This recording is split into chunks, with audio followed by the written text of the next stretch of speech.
Good morning friends. आज चलतु भिडियोटी start करवा माँ विषय। तो माँ विषय छोट कविताटीए। माँ शब्द एमती एक शब्द ना तार अच्छी तुलना ना तार अच्छी वर्णना। दुनियार सबु संपर्क रे आमको किछि ना किछि स्वार्थ देबाकू पड़े। हेले माँकर सब भल पाइबा सबुठारु नियारा।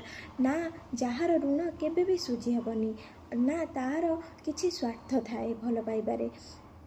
आ टिके पड़गले कि आमको कष्ट हेले जहाँ आमर प्रथम स्वर पाटिरु बाहर से हेउची माँ।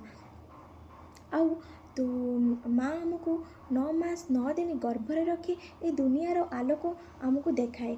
किंतु आमे मार से दुख कष्ट को अनुभव न करि पारि देखिबे दुनियार कोण अनुकोण रे हजार हजार आश्रम।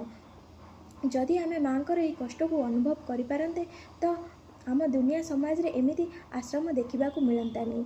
तो आमे दुनिया रे अनेक लोकों को भेटू, हेले आमको दुख कष्ट न कहवा पूर्वरु आमर दुख कष्ट न कहवा पूर्वरु जी आमर सबकिछि बुझी पारे से हेउछि माँ।